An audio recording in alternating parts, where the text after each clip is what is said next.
जैसा कि आप सब जानते हैं कि चांद हमारे लिए बहुत ज्यादा जरूरी है। इसके बगैर हम इंसान जिंदा नहीं रह सकते। जैसा कि आप सब जानते हैं कि आप सल्लल्लाहु अलैहि वसल्लम ने चांद को 2 हिस्सों में तकसीम किया था, जिसके बारे में आपने कभी न कभी पढ़ा या सुना होगा। लेकिन क्या साइंसदानों ने इस बात को साबित किया है कि आज से कई 100 साल पहले आप सल्लल्लाहु अलैहि वसल्लम ने चांद को 2 टुकड़ों में तकसीम किया था? ये अमेजिंग इन्फॉर्मेशन आप जानोगे आज के इस वीडियो में, तो पूरी वीडियो वॉच कीजिएगा। और आप देख रहे हैं स्पेस वर्ल्ड। आज से कुछ साल पहले थिया नाम का एक सितारा हमारी ज़मीन के साथ टकराया था, जिसकी वजह से ज़मीन के कुछ टुकड़े स्पेस में चले गए और ग्रेविटी की वजह से ये टुकड़े आपस में मिले, जिसकी वजह से हमारा चांद बना, जो हमसे 3,85,000 किलोमीटर दूर है। यहाँ जाने के लिए हमें 4 से 5 दिन लग जाते हैं, लेकिन जमीन के इतनी ज्यादा दूर होने के बावजूद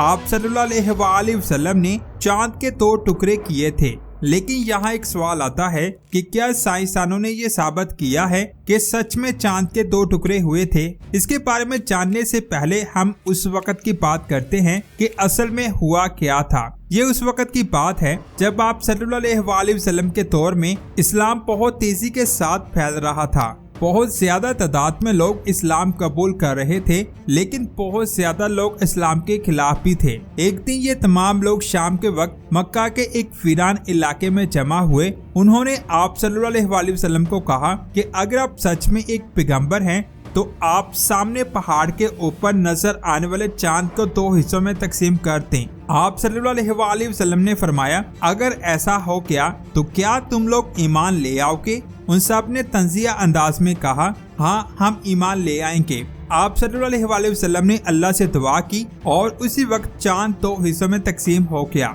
और फिर कुछ देर के बाद चांद दोबारा से जुड़ गया। इतने बड़े मोर्चे के बाद भी उन लोगों ने आप सल्लल्लाहु अलैहि वसल्लम पर यकीन नहीं किया और एक दूसरे से कहने लगे कि नाउज़ुबिल्लाह आप सल्लल्लाहु अलैहि वसल्लम ने उन सब लोगों पर जादू किया है। उन लोगों में अबू जहल भी मौजूद था, जो इस्लाम का सबसे बड़ा दुश्मन था। इसने वहां आने वाले लोगों से पूछा कि क्या उन्होंने कोई ऐसा वाकया देखा है? उन लोगों ने जवाब दिया, हाँ हमने देखा है कि चांद कुछ देर के लिए 2 हिस्सों में तकसीम हुआ था। इस पर इन लोगों ने ये कहना शुरू कर दिया कि ये जादू पूरे आसमान पर किया गया था और जिसने भी आसमान की तरफ देखा वो उस जादू की लपेट में आ गया और उन्होंने आप सल्लल्लाहु अलैहि वसल्लम के उस मोर्चे को मानने से इनकार कर दिया। इस वाक़े को शकुल कमर कहा जाता है, जिसका मतलब है चांद का 2 हिस्सों में तकसीम हो जाना। इस वाक़े का जिक्र कई हदीस में भी मौजूद है और कुरान पाक में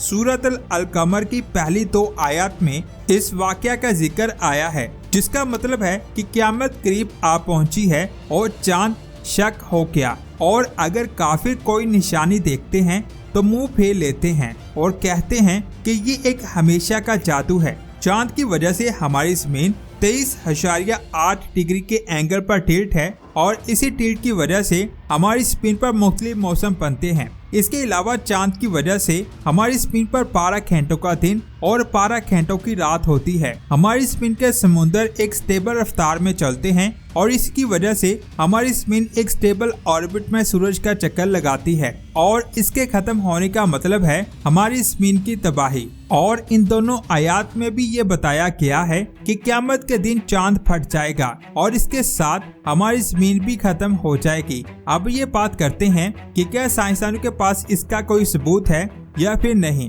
1610 में गैलीलियो गैलीली ने पहली बार अपनी सादी दूरबीन से चांद को देखा और इसे स्टडी भी किया, लेकिन वो चांद के बारे में कुछ ज्यादा नहीं जान पाए और ना ही इनके पास चांद की कोई वाज़िया तस्वीरें थी। इसके बाद 1679 में एक साइंसदान डोमेनिको कैसिनी ने चांद को बहुत डिटेल के साथ स्टडी किया और इसकी कई तस्वीरें भी बनाई।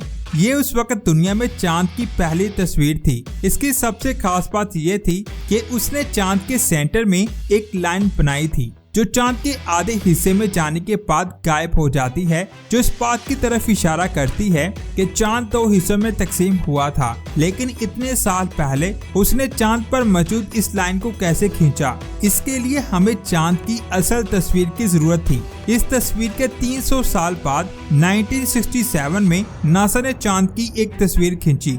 उस तस्वीर का मुवाजना कैसिनी की तस्वीर से किया गया।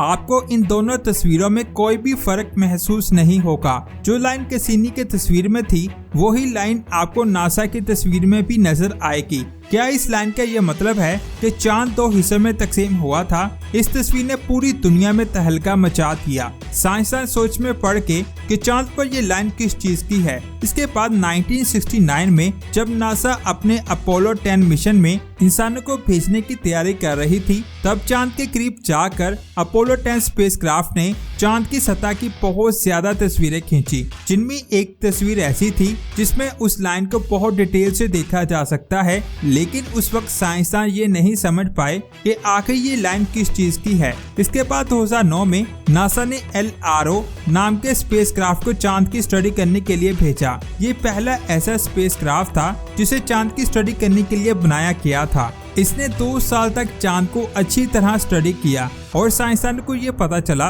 कि इस लाइन की वजह से चांद का मास पहले की निस्बत बहुत कम हो चुका है। ये लाइन 240 किलोमीटर लंबी थी। हैरान करने वाली बात ये थी कि साइंसदानों ने कहा कि चांद जब से बना है उस वक्त से ये सिकुड़ रहा है, जिसकी वजह से ये लाइन बनी और चांद का मास पहले से कम हुआ है। उन्होंने इस बात को छुपाया कि ये लाइन चांद के सिकुड़ने की वजह से नहीं बनी, बल्कि आप सल्लल्लाहु अलैहि वसल्लम ने चांद के 2 टुकड़े किए थे, उस वजह से ये लाइन बनी थी। और ये भी कहा कि चांद पर बहुत बड़े बड़े क्वेक्स आते हैं, जिसकी वजह से ये लाइन बनी होगी। उन्होंने इस बात को पूरी तरह से छुपाया कि चांद 2 हिस्सों में तकसीम हुआ था, क्योंकि अगर वो बताते कि चांद 2 हिस्सों में तकसीम हुआ था तो बहुत ज्यादा लोग इस्लाम कबूल कर लेते। लेकिन उन्होंने ऐसा नहीं किया। इसके अलावा साइंसदानों ने चांद पर एक चमक का नोटिस किया जो कई हिस्सों से आ रही थी। इस चमक ने भी साइंसदानों को परेशान किया हुआ था। वो हैरान थे कि आखिर ये चमक किस चीज से आ रही है। इस चमक की स्टडी करने के बाद उन्होंने कहा कि ये फ्लैशेस एस्ट्रॉयड के टकराने की वजह से बनती हैं। जब एक एस्ट्रॉयड चांद से टकराता है